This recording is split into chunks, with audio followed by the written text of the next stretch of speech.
नालासोपाऱ्यामध्ये 41 इमारतींवर तोडक कारवाई करण्यात आलेली आहे। महापालिकेने तोडक कारवाई सुरू केलेली आहे।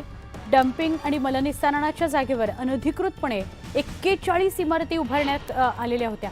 हायकोर्टाच्या आदेशाने कारवाई सुरू झालेली आहे। 1200च्या पेक्षा जास्त कुटुंब बेघर होणार आहेत।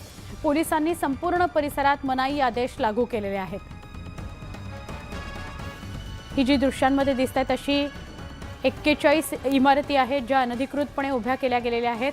संपूर्ण परिसरात मनाई आदेश लागू करण्यात आलेत आणि तोडक कारवाई सुरू झालेली आहे।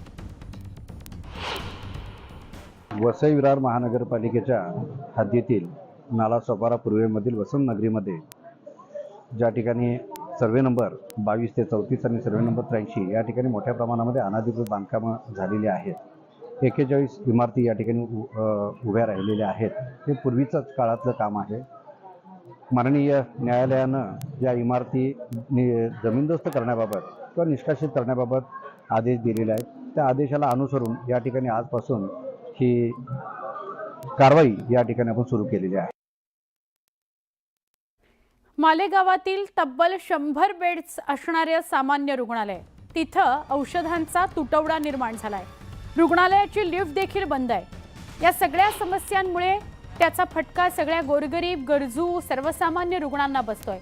त्यांचे हाल व्हायला लागलेले आहेत। या रुग्णालयात नेहमीच रुग्णांची मोठी गर्दी असते, पण गेल्या काही दिवसांपासून या रुग्णालयात मधुमेह, रक्तदाब आदीसह इतर औषधांचा तुटवडा आहे। रेबीजची इंजेक्शन सुद्धा संपलेली आहेत।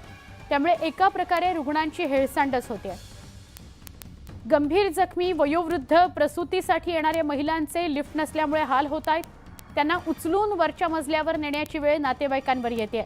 त्यामुळे नातेवाईकांनी या सगळ्या परिस्थितीसंदर्भात नाराजी व्यक्त केलेली आहे।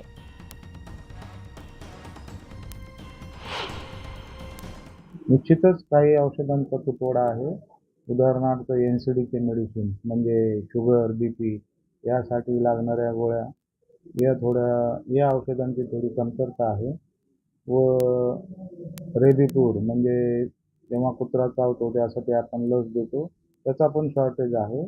परंतु आमच्या स्तरावरनं आम्ही ते उपलब्ध करून देण्याचा प्रयत्न करतो व वरिष्ठ स्तरावर सुद्धा आमचं कंटिन्यूअस फॉलोअप आहे व हे लवकरात लवकर आपल्याला उपलब्ध होतील।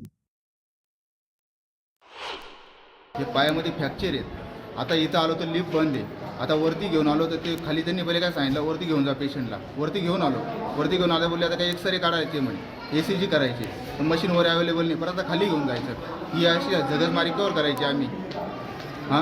इथं जर सगळ्या सुविधा आहेत, मग असे का प्रॉब्लेम येतात यांनी? इथं प्रशासन वगैरे याच्याकडे लक्ष देत नाही का?